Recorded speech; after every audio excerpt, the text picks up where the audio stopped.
I met her about a year ago. At that time, the restaurant that I had inherited from my father was losing customers and was at risk of closing down.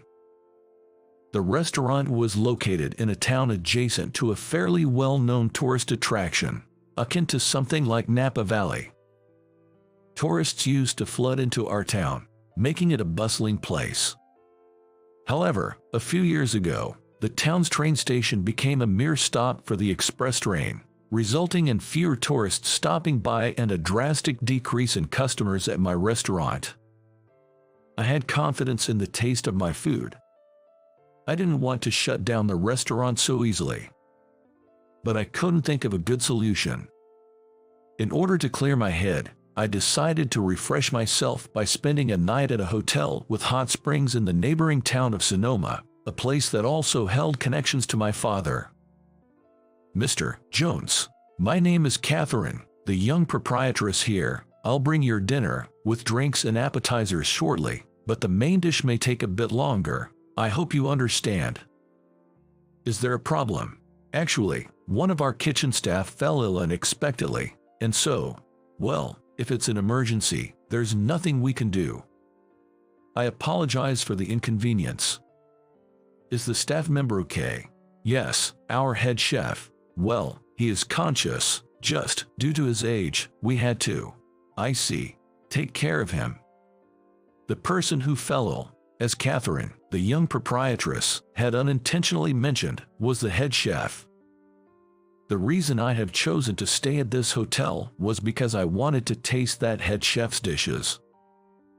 My late father and this head chef were both apprentices at the same fine dining restaurant. I had heard from my father that they often had disagreements about the taste of the dishes. Eventually, the two had a falling out. My father opened his own restaurant, while the other became the head chef at this hotel. I also often argued with my father about the dishes we served in our restaurant. But now, as I approached 40, I understood clearly. Chefs argue and confront each other because they recognize each other's skills. The stubbornness and pride of a chef can lead to such conflicts. I came to this hotel hoping to gain some insights for revitalizing my own restaurant. However, it seems like tasting the dishes of the head chef I was looking forward to was not available. I hope my old man isn't interfering because he doesn't like the idea of me using this place as a reference. Well, even though they had a falling out, my father wouldn't meddle from beyond the grave with the chef. "I apologize for the inconvenience. We will reduce your accommodation fee by 10% as a slight compensation." A 10% discount? You kidding me? The next morning, when I went to the front desk to check out, Catherine was being bombarded by complaints from other guests. It was undoubtedly because of last night's dinner. "Cut it out, will you? What's your problem? You ate all your dinner, right?" "I ate it." "Then, it's all good." I glared at the guest. The guest seemed a bit taken aback and started whining. I ate it, but it was so late that my entire schedule got messed up. "Were you planning to go somewhere nice?" "It's none of your business. It was an emergency. Understand that. But, get it." Seeing me get stern, the complainer seemed to have given up. Feeling a bit smug, I gave a snort and a smirk at Catherine, who was bowing her head in thanks. In the end, I returned home without finding even a hint to revamp my restaurant. I had no choice but to continue my modest business, catering to a few regular customers. One day, a seemingly 70-year-old man walked into our restaurant. It seems not really much of a drinker, as he slowly savored the warm bourbon while enjoying 2 or 3 dishes. Occasionally, he would nod approvingly and murmur, "That's good." When I served him the grilled chicken and soup he ordered as his last course, he seemed to enjoy the chicken but tilted his head curiously at the soup. "Is it not to your liking?" I couldn't help but ask. He then inquired if the soup was made with the same recipe I'd inherited from my father. "Well, yes, it is. I responded. While I was growing concerned about a potential problem with the flavor, the man introduced himself. I apologize for the abruptness. I'm Richard Taylor. Richard Taylor. I was confused, not recognizing the name or the face in front of me. I used to share meals with your father back in the day. It's me, Richard, he clarified. I finally realized who he was. He was the head chef of the spa resort I stayed at, who had fallen ill abruptly. He was my father's former fellow apprentice, from whom he had parted on bad terms. I am deeply sorry for my sudden illness when you visited us, he apologized. How's your health now? I'm fine now, as you can see. Richard responded, blushing a bit as he ran his hand through his trimmed hair. Did you come by chance? I heard it from the young proprietress, you know. She had told him about the man who had placated a disgruntled customer the morning after the head chef had collapsed. Young proprietress checked the guest book and informed Richard that it was a certain Noah Jones. Ah, so you're the son of that Jones, and so, tonight, he had come all this way to thank me. That reminded me that my father and Richard had parted ways over their differing cooking styles. When I asked Richard about it, he replied, that is true, but we respected each other's skills as chefs. It was just a matter of different directions. My father always aimed to complement alcohol, so he pursued flavors that matched well with drinks. Richard, on the other hand, not being a big drinker himself, sought after flavors that appealed to everyone. That's why we went our separate ways. Though my father and Richard rarely met, they stayed in touch, he said. You know, I briefly met you at your father's funeral, Richard added. Oh, I see. My apologies for not remembering, I replied. It's been 5 years already. Yes, time flies. As I responded, Richard looked off into the distance. I was curious about Richard's reaction when he tasted the soup earlier. About the soup. Oh, it was delicious, but it felt different from your father's flavor. So, I remade the soup and offered it to Richard. After he took a sip, he said, it feels similar, but does it lack something? Well, how should I put it? It's a more refined taste. Richard, weren't you usually serve my father's soup after a heavy night of drinking? Yes, that's right. Back in our apprentice dormitory, your father and I used to drink together a lot. I'm not a heavy drinker, so I would get drunk quite quickly. Then, your father would say, here, have this as the last drink. It was so delicious. Even when I tried to recreate it by brewing the broth in my way, I couldn't. I asked your father if there was a secret ingredient, and he would say, the secret ingredient is love, keeping it a mystery. The secret was quite simple. My father's dishes were generally strong and flavorful to pair well with alcohol. However, he made his final course soup light. The method was straightforward and nothing special. Simply, he added 1 cup of hot water to 3 cups of regular soup stock to dilute it. After heavy drinking, that was just right and healthy, according to my father's philosophy. I see. After you had a fair bit to drink, saying the secret ingredient is love wasn't entirely off, was it? Richard took a sip of the soup I'd made from scratch, thinned with hot water. It seems I haven't had enough to drink tonight. Is it, perhaps, a bit bland for your taste? Yes. Richard and I burst out laughing. Then we spent some time reminiscing about my old man. Towards the end, Richard got serious. Sorry to ask, but did you lose customers after the termination of the express train stops at the station? Well, yeah, I guess so. Has it affected your business? It's been barely making ends meet recently. Why don't you come work with me after I retire? After you, Richard. You mean at your hotel? Richard explained that he's getting old and thinking about retiring soon. The staff he currently has are excellent chefs, but something is missing, it seems. Everyone's too obedient. They lack the spirit. We don't have anyone with the backbone your father had. I wonder if you'd be a good fit. I wasn't sure if I had as much spirit as my old man did.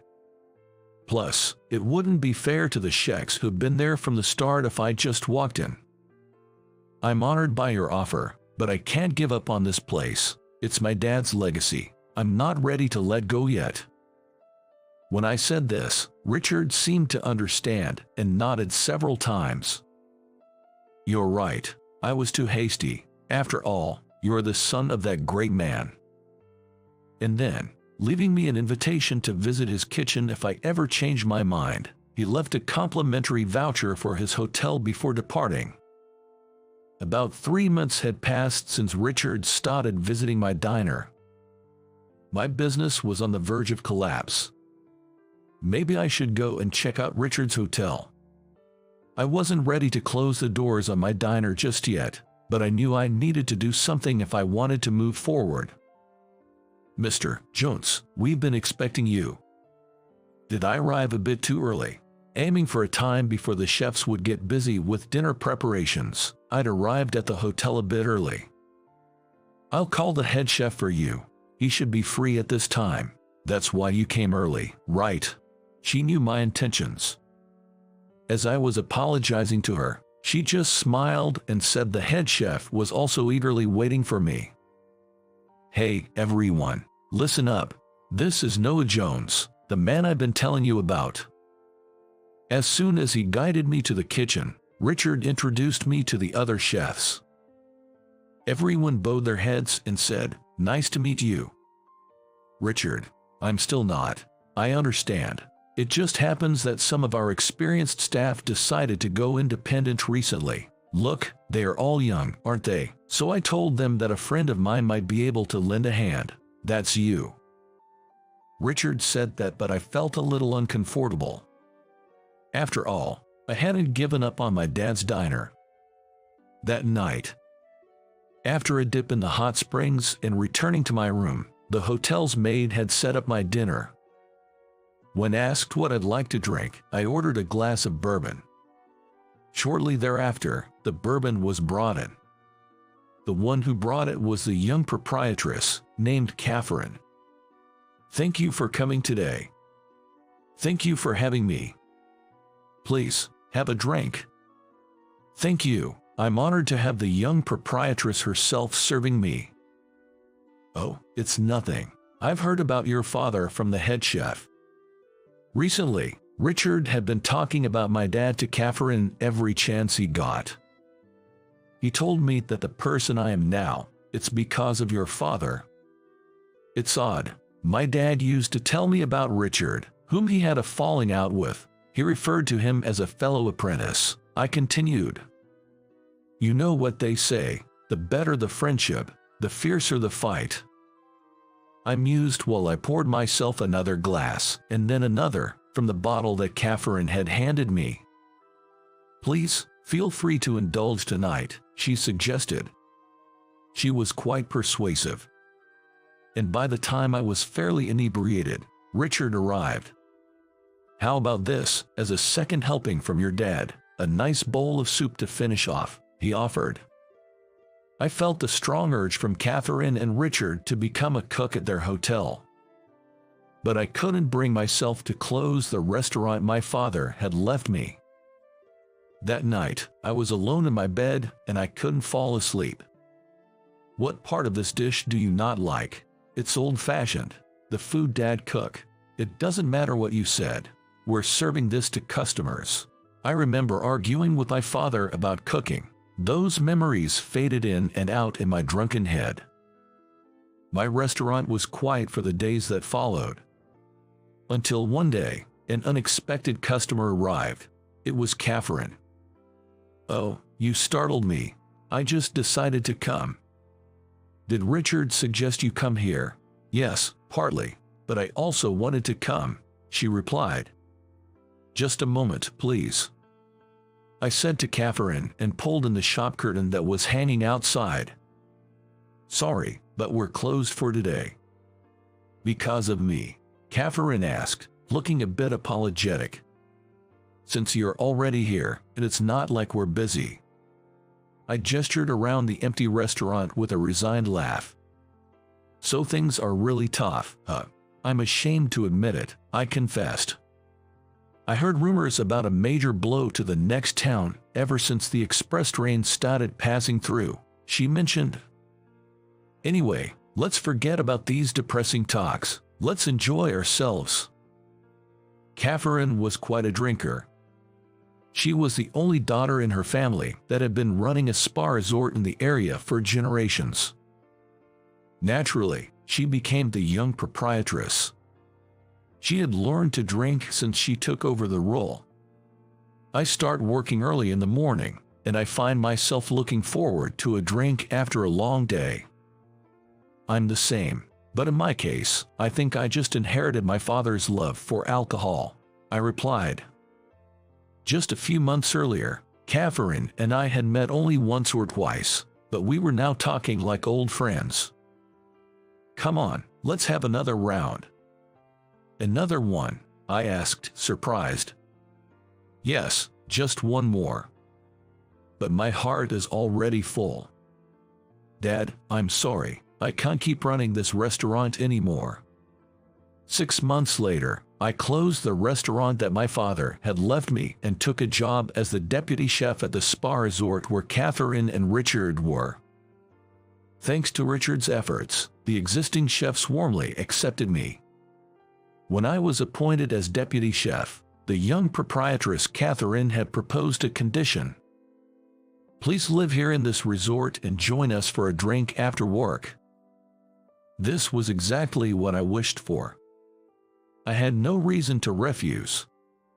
"Noah, come on over here, let's have a drink." "Again tonight? Why not? Let's do it."